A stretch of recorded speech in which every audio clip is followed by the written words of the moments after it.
اس کی کرامتیں بڑی عجیب تھیں. فرشتہ آتا تھا وہی لے کے. اس کا نام تھا ٹیچی. ٹیچی اپنی کتاب میں لکھا ہے. نام کیا ہے؟ نبی پاک صلی اللہ علیہ وسلم نے فرمایا کہ جناب عائشہ کے ساتھ میرا نکاح اللہ نے آسمانوں پہ کیا ہے. اس نے حدیث پڑھ لی تو سویرے اٹھی اس نے بھی ایک فتویٰ دیا. ایک بی بی تھی, نام تھا محمدی بیگم. کہنے لگا میرا بھی اس کے ساتھ آسمانوں پہ نکاح ہو گیا ہے.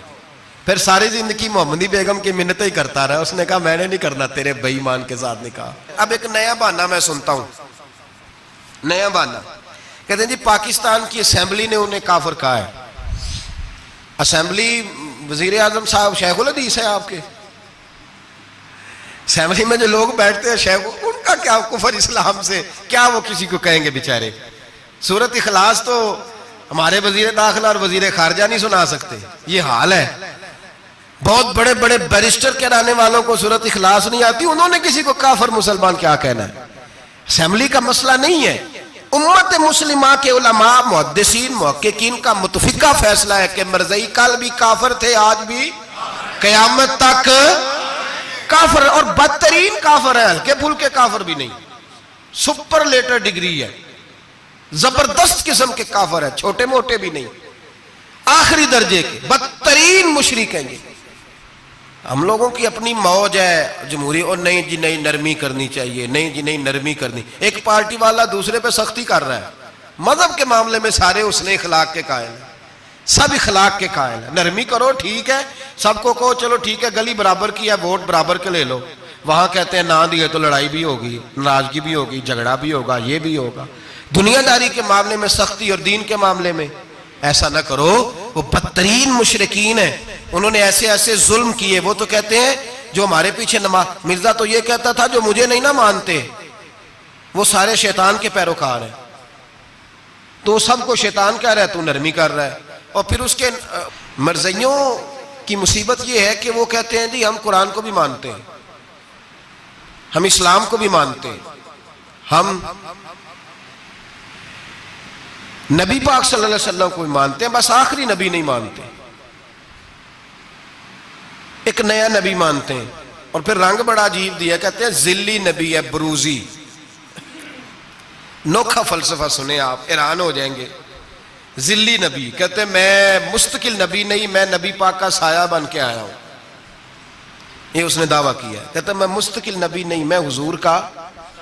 اور بیوقوف, جس خدا نے اپنے رسول کا سایہ بنایا ہی نہیں کہ کسی کے قدم نہ آ جائیں. اور تیرے جیسے شخص کو سایہ بنانا تھا جس کی ایک آنکھ بھی کوئی نہیں, کانا ہے بیچارہ. مرزا کانا تھا, ایک آنکھ اس کی سلامت. اللہ کے نبیوں میں کوئی نقص ہوتا. ہمارے ہاں ایک دفعہ گفتگو ہو رہی تھی تو ایک مولانا کہنے لگے مرزا جھوٹا نبی ہے. استادوں نے روک دیا, کہنے لگے یہ لفظ بھی نہیں کہنا, جو نبی ہوتا ہے وہ جھوٹا نہیں ہوتا, اور جو جھوٹا ہوتا ہے وہ نبی. یہ لفظ بھی نہیں کہنے, اس کو جھوٹا نبی نہیں کہنا. کہا حضور پھر کیا کہیں؟ کہنے لگے چلو کانا شانا کہہ لیا کرو, اتنی گنجائش ہے. یہ تو لو دو چار جملے ہیں, جیسا بیچارہ ہے تھا ویسا چلو کہہ لو, کانا شانا کہہ لیا کرو, اس کی اجازت ہے. لیکن یہ لفظ کہنے کی اجازت منظم سازش کی اس شخص نے, منظم. اور یہ رکی نہیں.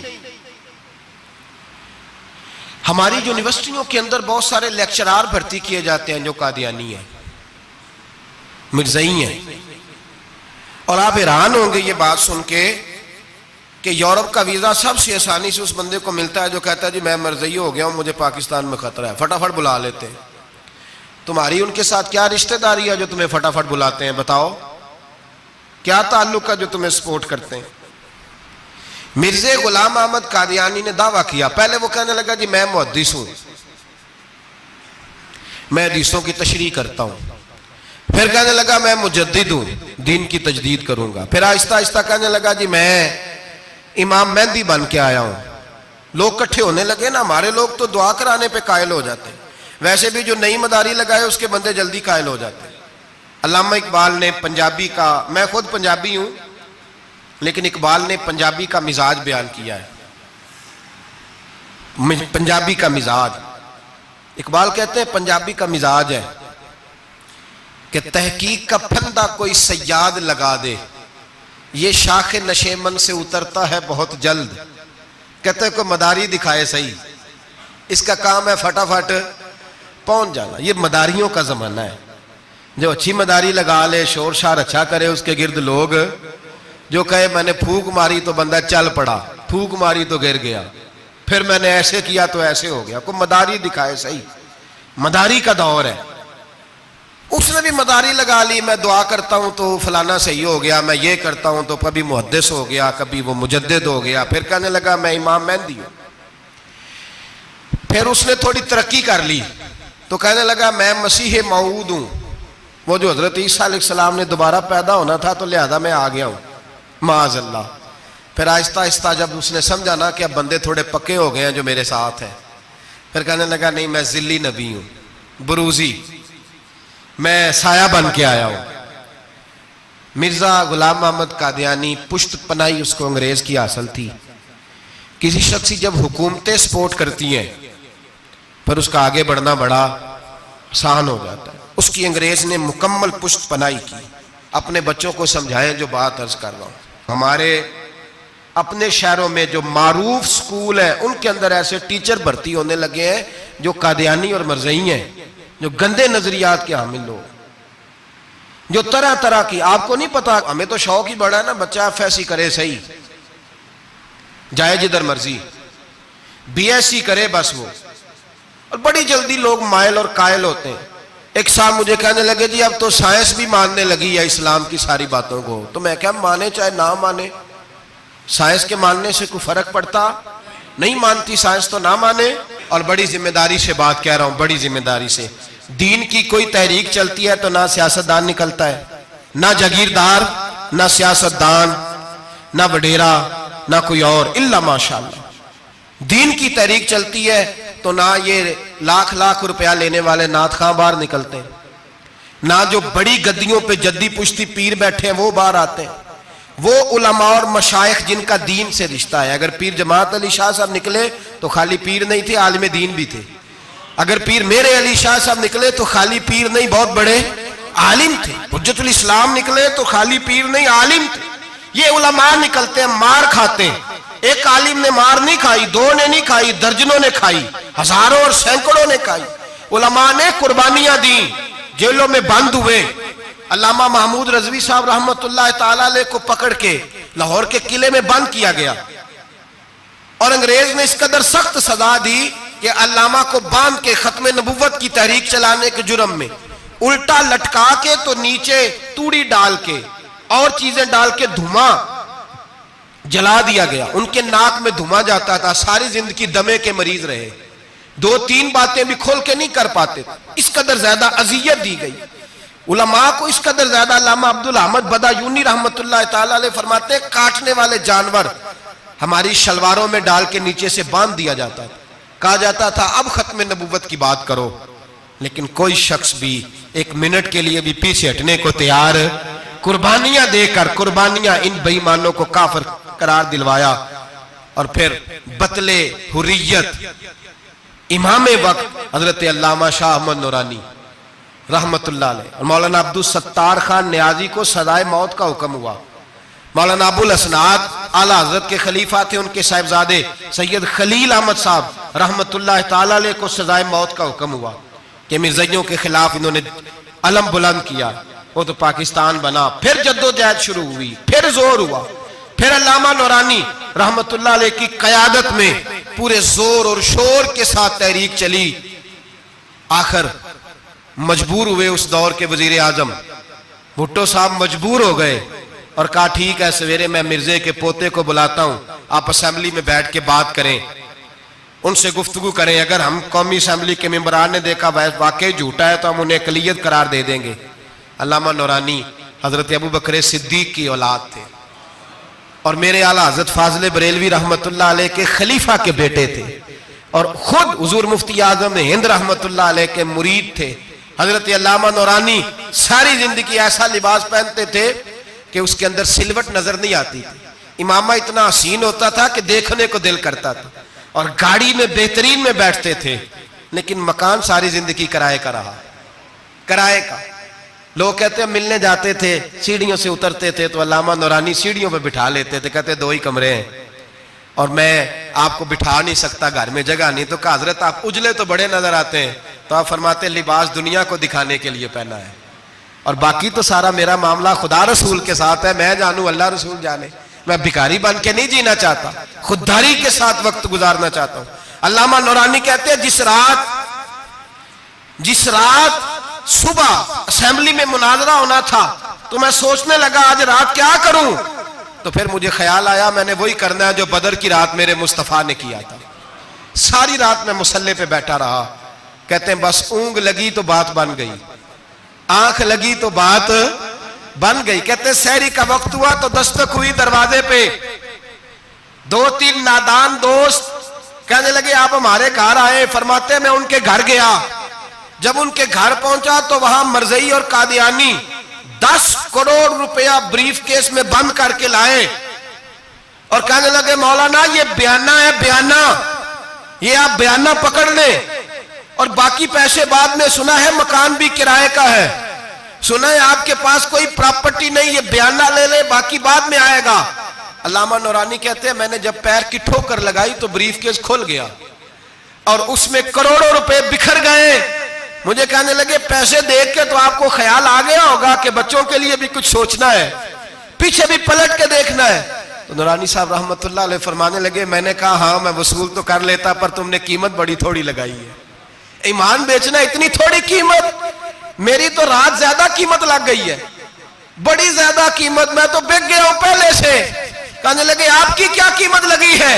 فرمانے لگے رات میں درود پڑھتے پڑھتے سویا ہوں تو مدینے والے رسول کا دیدار نصیب ہوا ہے اور نبی پاک نے تھپکی دے کے کہا فکر نہ کرنا میں تیرے ساتھ ہوں. تو کہنے لگے جس کی قیمت محمد عربی لگائے کوئی اسے خرید سکتا ہے؟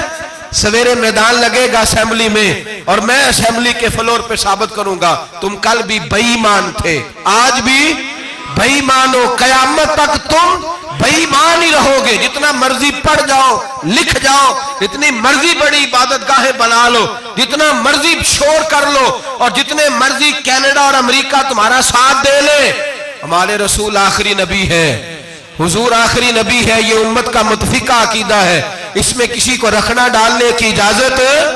آپ فرماتے ہیں سویرے وہ آیا, بڑے زور سے آیا, کبھی انگریزی بولتا کبھی کوئی بولی بولتا, لیکن احمد رضا کے دروازے کا ایک فقیر ایک بات ہی کرتا, وہ رضا کے نیزے کی مار ہے کہ عدو کے سینے میں غار ہے, کسے چارہ جوئی کا وار ہے کہ جو وار وار سے پار. کہتے ایک اور مولوی صاحب بھی آئے میرے ساتھ مناظرہ کرنے, ان کی اپنی کتاب سے نکل آیا کہ نبی پاک کے بعد آخری کوئی اور نبی آ جائے تو فرق نہیں پڑتا.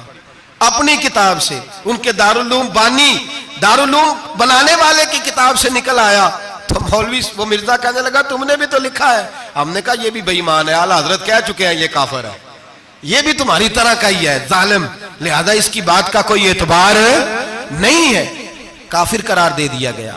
کفر تو ہو گیا, اقلیت تو ہو گئی, لیکن وہ آج تک اپنی حرکتوں سے باز. ہمارے بچوں کو پتہ ہی نہیں یہ کتنے غلط ہیں, ہمیں خبر ہی نہیں کہ یہ کتنے برے ہیں. بھائی ایک صاحب سے میری ایک دفعہ بات ہوئی, چودھری صاحب تھے, گفتگو ہوئی تو کہنے لگے جی ختم نبوت نہیں مانتے تو ختم ہو گیا مسئلہ, اللہ ناراض ہو جائے گا. ختم نبوت نہیں مانتے تو اللہ ناراض ہو جائے گا. میں نے کہا جناب کے کتنے بچے ہیں؟ کہنے لگے 4. زمین کتنی؟ 20 کلے. کتنے کتنے آئے بولیے؟ تو میں نے کہا کہ نیا بندہ آ کے کھڑا ہو جائے کہ میں بھی آپ کا بیٹا ہوں, تو آپ راضی ہیں؟ مثال دے رہا ہوں سمجھانے کے لیے, بلا مثال و بلا تشبیہ. آپ راضی ہو جائیں گے؟ بولے نہیں تو چپ کر کے آخنا چل کوئی نہیں, 4 بھی بڑھ رہے تھے 5 بڑھ لینے, ہو جائے گا ایسا؟ عجیب بندے ہو. جو کام جو تمہارا بیٹا نہیں, جب تم اسے بیٹا ماننے کو تیار نہیں تو جو اللہ کا نبی نہیں, وہ میدان میں کھڑا ہو کہ میں بھی ہوں میں بھی ہوں میں بھی ہوں, تو یہ کس طرح قابل قبول بات ہے؟ اور ایک بھائی سگے بھائی کو جائیداد دینے کو تیار نہیں تو ایک اور آ کے شامل ہو جائے کہ مجھے بھی شامل کر لو, چلو کوئی نہیں فرق پڑتا, اتنی زمین ہے ابے کی, اتنی زمین ہے ابا جی کی, مجھے بھی شامل کر لو, تو لوگ تو قتل کر دیں گے کہ جب تو ہے نہیں تو ہمارا بھائی بنتا کیوں ہے؟ او خدا کے بندے, عجیب فلسفہ ہے, حیات ہے, عجیب زندگی ہے, فٹافٹ ہی لوگ مان لیتے ہیں. سب لوگوں نے اپنی اپنی باتیں کی, سب نے اپنے اپنے دلائل دیے ختم نبوت پہ. ضرورت ہی نہیں تھی, جب حضور کہہ گئے, جو بن سکتے تھے ان کو نبی پاک کہہ گئے, جو بن سکتے تھے جن میں صلاحیتیں تھی. حضور نے فرمایا علی تو میرے لیے اسی طرح ہے جس طرح موسیٰ کے لیے ہارون تھے. لیکن موسیٰ کے بھائی ہارون بھی نبی تھے, پر میرے بعد کو نبی ہو سکتا تو ہو اسی طرح جس طرح موسیٰ کے لیے ہارون, جن کے اندر خوبیاں پائی جاتی تھی. فرمایا ابو بکر میری ساری امت سے افضل ہے پر نبی نہیں ہے. میرے رسول پاک نے فرمایا عمر فاروق میں وہ ساری خوبیاں پائی جاتی ہیں جو ایک نبی میں. لو کان نبی بعد لکان عمر ابن خطاب, اگر کوئی میرے بعد نبی ہوتا تو خطاب کا بیٹا عمر ہوتا. جو ہو سکتے تھے جب وہ نہیں ہوئے تو کانا شانہ اٹھ کے آ گیا ہے ادھر قادیان کا رہنے والا, اور تو کہتا ہے نہیں مجھے مان لو. چلو پورا نہ مانو, ذلی مان لو, بروزی مان لو, کوئی حیا ہونی چاہیے. بڑے بڑے سیانے بندے ان کو آج تک پتہ ہی نہیں کہ یہ ذلیل کتنے, ان کے اندر خباثت کتنی پائی جاتی ہے. میرے رسول پاک امت کے لوگوں نے اپنے اپنے دلائل دیے, نبی پاک کی امت نے اپنے اپنے. حضرت میاں محمد بخش صاحب رحمت اللہ علیہ ختم نبوت پہ بات کرنے لگے تو انہوں نے انوکھی بات ہی کر دی, انوکھی بات. ایک شخص ان سے کہنے لگا چل کے دیکھو تو صحیح, ملے تو صحیح. آپ فرمانے لگے دفع کرو, جنہ اندر عشق ہے رچیا اونا نہیں پج جانا, پاویں سونے ملن ہزارہ آسانی یار بٹونا. ہم نے دائیں بائیں دیکھنا ضرورت ہی نہیں, ہمارے رسول نے کوئی کمی چھوڑی نہیں. باقی آ رہے ہیں یہاں خیرات لینے, حضرت موسیٰ کہہ رہے ہیں اللہ اپنے آخری نبی کی امت میں شامل کر لے, تو ہمیں کیا ضرورت ہے پتہ بھی کرنے کی. اور سن لیں, یہ یاد رکھیں بات, امام اعظم ابو حنیفہ رحمۃ اللہ علیہ فرماتے ہیں اگر کسی بندے نے دعویٰ کیا کہ میں نبی ہوں,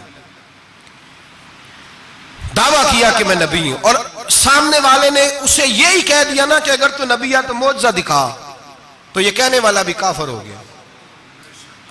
اس لیے کہ اس نے تو دلیل مانگ لیا, یہ تو تھوڑا سا متفق ہوا ہے. تماشا دیکھنے کے لیے بھی اگر کہا نا کہ اگر تو نبی ہے تو دلیل لا, کوئی معجزہ, تو یہ لفظ کہنے والا بھی بولیے دائرہ اسلام سے کیوں مانگی تو نے دلیل, کیا ضرورت پڑی تھی, کیوں تو نے ایسا کہا. اتنا متفق کا عقیدہ ہے کہ تو مانگ, تو یہ بھی نہیں کہہ سکتا کہ چل کچھ کر کے دکھا, یہ بھی تیرے لیے جائز ہے. صوفیاء کہتے ہیں تو نے سوچ کیسے لیا, طریقت کے اندر تو غیر کی مداخلت قابل قبول. اللہ نے توحید کا ہر جگہ خیال رکھا, رسالت کی وحدانیت کا ہر جگہ خیال رکھا. اللہ ایک, قرآن ایک, اسلام نبی ایک, باپ استاد, کوئی کسی قسم کی مداخلت کی ضرورت. کیسے لوگ مداخلت کر لیتے ہیں فٹافٹ. حضرت پیر سید مہر علی شاہ صاحب گولڑوی رحمت اللہ, حضرت خواجہ شمس العارفین سیالوی رحمت اللہ علیہ کے پاس پڑھا کرتے تھے, تدریس ہوتی تھی. خواجہ صاحبوں کو بٹھا کے درس تصوف, درس قرآن, درس حدیث دیتے تھے. یوں بیٹھے ہیں, گفتگو ہو رہی ہے, پڑھایا جا رہا ہے. ایک بڑے نورانی چہرے والے خوبصورت بزرگ اندر آئے, بڑی تازگی, بڑا پیار, بڑی مٹھاس ان کے آنے میں. جب وہ آئے تو حضرت شمس العارفین اٹھ کے ملے, ماتھا چوما, پیار ہوا, 2-3 منٹ گفتگو ہوئی تو گفتگو میں بڑی نورانیت, بڑی خوبصورتی, بڑی رانائی, بڑی ٹھنڈک ملی دونوں بزرگوں کی ملاقات سے. چند لمحوں کے بعد, تھوڑی دیر گفتگو کے بعد وہ بزرگ اٹھے باہر نکل گئے. حضرت شمس العارفین مریدوں پہ نظر ڈالی, فرمانے لگے تمہیں پتہ ہے یہ کون تھا؟ شاگردوں جانتے ہو کون تھا؟ کہا حضور نہیں. فرمایا خضر علیہ السلام تھے, مجھ سے ملنے آتے ہیں اکثر, اور ابھی گلی میں ہوں گے, کسی نے ملنا ہے تو مل لو. دوڑ کے گئے سارے لوگ ملاقات کرنے, بھاگے گئے. پیر میر علی شاہ صاحب بیٹھے ہیں. آپ نے فرمایا میر علی تم نے نہیں ملنا؟ کہنے لگے حضور نہیں. فرمایا کیوں؟ کہنے لگے حضور میں اسے نہ ملوں جسے خضر بھی ملنے آتا ہے, اسے نہ ملوں جس سے وہ ملنے آتا ہے. میں نے کیا کرنا ہے ان سے مل کے, آپ سے ملوں گا جن سے حضرت خضر بھی ملنے آتی ہیں. جنہ تنام وچ عشق ہے رچیا اونا نہیں پج جانا, پانے پاویں سونے ملن ہزاراں اسا نہیں یار وٹونا. ضرورت ہی نہیں. ایسے حسین محبوب کے بعد کسی اور جگہ نظر جمانے کی طبیعت ضرورت نہیں, توجہ نہیں, خیال نہیں. جس نے یہ پوچھ بھی لیا کہ تو بتا, کوئی معجزہ دکھا, وہ بھی دائرہ اسلام سے نبی پاک صلی اللہ علیہ وسلم کے زمانے میں حضور نے خود فرمایا تھا 30 کے قریب لوگ ہوں گے جو دعویٰ کریں گے ہم نبی ہیں. فرمایا دجال ہوں گے, کذاب ہوں گے جو دعویٰ کریں گے. ایک بندے نے تو حضور کی ظاہری حیات میں دعویٰ کر دیا, مسلمہ اس کا نام تھا. 150 سال کے قریب عمر پائی اس نے, اور بہت سارے اس کے ماننے والے اسی لیے ماننے لگے کہ عمر بڑی لمبی ہے. معاذ اللہ تعالیٰ، لوگوں کا اپنا اپنا مزاج ہے نا ماننے کا، اپنا اپنا مزاج ہے. ایک اس سے کانا آدمی دعا کرانے آیا، ایک آنکھ سے کانا تھا، اس نے دعا کرائی تو دونوں آنکھوں سے اندھا ہو گیا، دونوں آنکھوں سے. اللہ نے اسے سزا دی تو ایک ماننے والا کہنے لگا فٹافٹ مان جاؤ، ورنہ جو اس کی نہ مانے پورا اندھا ہو جاتا ہے. ماننے والوں کا اپنا انداز ہے نا. ایک لنگڑا آیا، ایک ٹانگ سے لنگڑا کے چلتا تھا، مسلمہ سے دعا کرانے آیا تو دوسری بھی ضائع ہو گئی. یہ اس کا حال تھا. پر ماننے والوں کا کیا کیا جائے؟ ماننے والے جس کو مرضی ماننے لگتے ہیں، نفسیاتی طور پر لوگ کمزور ہو جاتے ہیں. مسلمہ نے نبی پاک صلی اللہ علیہ وسلم کو خط لکھا، کہنے لگا حضور کے زمانہ مبارکہ میں، اور کچھ حدیثیں ایسی بھی ملتی ہیں جس سے یہ ثابت ہوتا ہے کہ اس کی حضور سے ملاقات بھی ہوئی، سامنے کچھ بول نہ سکا، جا کے خط لکھا. کہنے لگا کہ آپ میرے ساتھ معاہدہ کر لیں، جب تک آپ حیات ظاہری میں آپ نبی، اور جب آپ کا وصال ہو جائے تو میں نبی. یا یہ معاہدہ کر لیں کہ آدھے عرب کے آپ نبی اور آدھے کا میں نبی. معاذ اللہ. اس نے یہ خط لکھا. نبی پاک نے جواب لکھا، فرمایا میں تو اللہ کا رسول ہوں، تو کذاب ہے، تو کذاب ہے، جھوٹا ہے. لوگ ایک اور بھی، میں ایک دن آرٹیکل پڑھ رہا تھا، کہنے لگے جی مرزے کے اب بڑے ماننے والے ہیں، اس کو کذاب نہیں کہنا چاہیے، ان کو دکھ ہوتا ہے. جو جھوٹ بولے اسے جھوٹا نہیں کہنا چاہیے. تو تھی بول دے کیوں نہیں؟ توڑا کی پروگرام ہے، کہنا چاہیے کہ نہیں کہنا چاہیے؟ یہ ثواب ہوگا. اس لیے کہ جو نبوت کا دوچا دعویٰ کرے اس کو نبی پاک نے جھوٹا کہا ہے. حضور نے فرمایا تو کذاب ہے. کیا کہا ہے؟ تو آنے ثواب ہوئے گا آنکھوں گے تھے. کیا کہا ہے؟ کذاب. تو اس کو کذاب کہنا نبی پاک کی کیا کی ہے نا. پھر انجیو دے منن والے تکلیف ہوندی تے میں کہا پئی ہوے، وہ کذاب ہے، لہذا ہمیشہ کذاب ہی رہے گا. جب حضور نے کہا ہے جو دعویٰ کرے نبوت کا وہ کیا ہے، تو لہذا کذاب ہی رہے گا. حضور نے لکھا کذاب. جب نبی پاک نے کذاب لکھا نا خط میں، کون لے کے جائے گا؟ اب اس کے دربار میں جانا ہے، حالات بڑے خطرناک ہیں، اس کے گرد بندے بھی ہیں، اور اس کے گھر جانا ہے، مشکل مرحلہ ہے. ایک صحابی تھے چھابڑی فروش، سر کے اوپر رکھ کے نا ٹوکرا، تو مدینے کی گلیوں میں کھجوریں بیچتے تھے. 11-12 بچوں کے باپ تھے. کون جائے گا؟ اور جسمانی طور پہ بھی کمزور تھے. فٹافٹ اٹھے، کھجور کھا رہے تھے، ہاتھ کھڑا کر کے کہا حضور کسی اور کی ڈیوٹی نہ لگانا، میں جاؤں گا. جب یہ لفظ کہے تو ان کے منہ سے کھجور کے ٹکڑے گرے صحابہ کے چہروں پر. ایک صحابی کہنے لگے پہلے کھجور تو کھا لے، بڑی تجھے جلدی ہے بولنے کی، کھا تو لے. کہنے لگے اگر میرے کھاتے کھاتے ڈیوٹی کسی اور کی لگ گئی تو، کسی اور کی لگ گئی تو کیا کروں گا، جلدی ہے مجھے. حضور سید عالم صلی اللہ علیہ وسلم نے نا اپنا نیزہ دیا، گھوڑا دیا، فرمایا ذرا ڈٹ کے جانا، اس کے گھر جانا ہے. کہا محبوبہ فکر ہی نہ کرے، فکر نہ کرے. صحابہ کہتے ہیں اس طرح وہ نکلا جیسے کوئی جرنیل نکلتا ہے. اس کا انداز ہی بدل گیا، اس کے طور طریقے ہی بدل گئے. وہ یوں نکلے جیسے کوئی بڑا دلیر آدمی جا. حضور نے بھیجا ہے نا، نبی پاک نے بھیجا ہے نا. انداز ہی بدل گئے، طریقے ہی بدل گئے. مسلمہ کے دربار میں گئے. وہاں ایک شخص جو بعد میں مسلمان ہوا، وہ بتلاتا ہے کہ جب حضرت حبیب بن زید پہنچے نا تو نیزہ ہاتھ میں تھا، زور سے گاڑا جا کے اس کے دربار میں، زور سے گاڑ دیا زمین پہ. مسلمان نظر، کون ہو؟ آپ فرمانے لگے تجھے چہرہ دیکھ کے نہیں پتا چلا میں رسول اللہ کا نوکر ہوں؟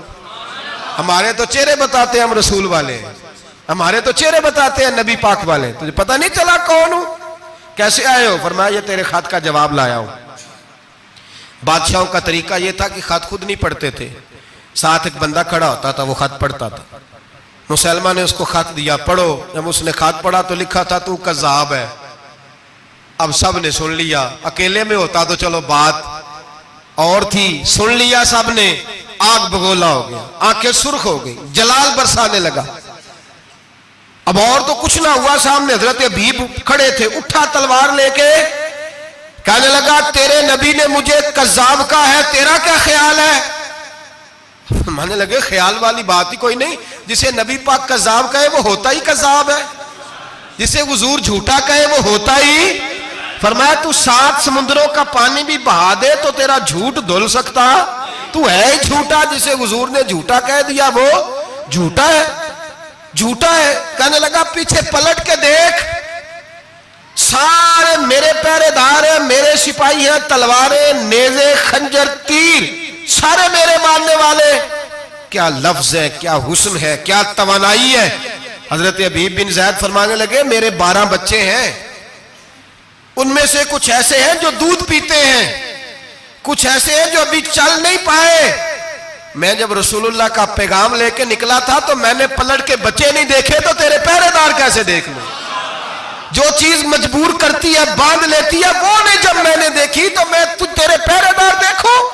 جو جی میں آتا ہے کر. غلامان محمد جان دینے سے نہیں ڈرتے، یہ سر کٹ جائے یا رہ جائے کچھ پرواہ نہیں کرتے.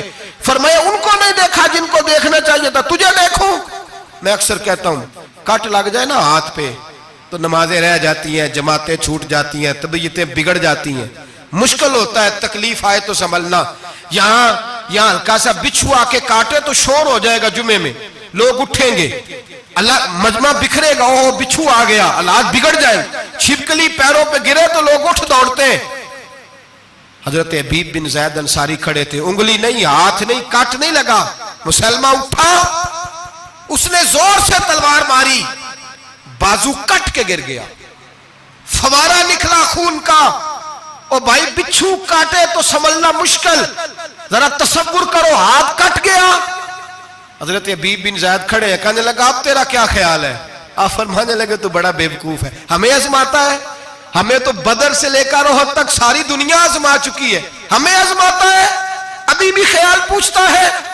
فرمایا میرا خیال وہی ہے جو میرے رسول نے فرما دیا ہے، خیال وہی ہے جو نبی پاک نے کہہ دیا ہے. پھر تلوار ماری، دوسرا ہاتھ کٹ گیا. ذرا سوچنا، غور کرنا، ٹانگ ٹوٹی نہیں، ہڈی نہیں ٹوٹی، ماس نہیں اکھڑا، ہاتھ کٹ کے گرا، 2 ہاتھ گر گئے، زمین پہ گرے.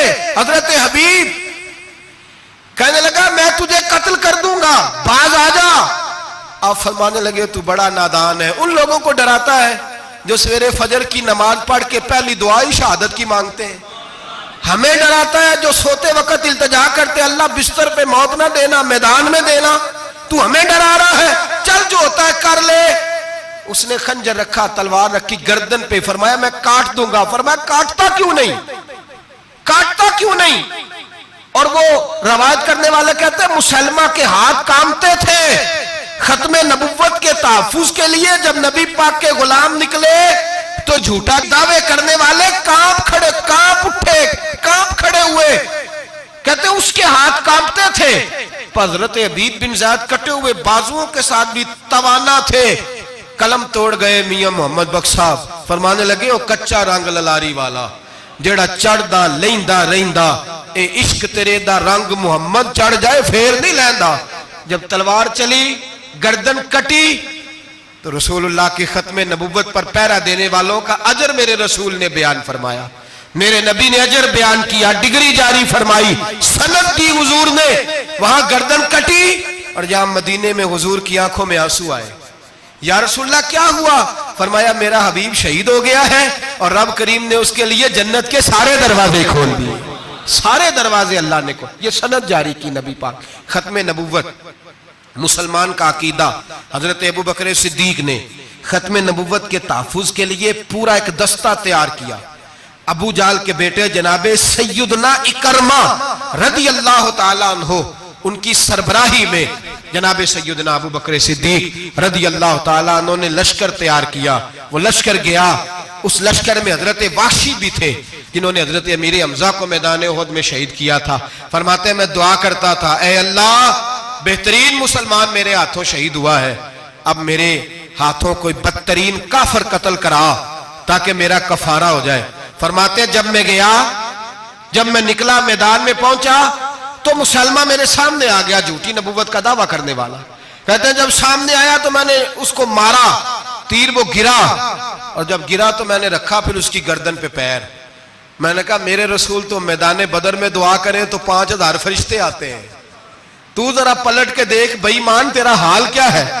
فرماتے ہیں میرے قدموں کے نیچے، میں نے کہا تو میرے نبی سے مقابلہ کرنے چلا تھا؟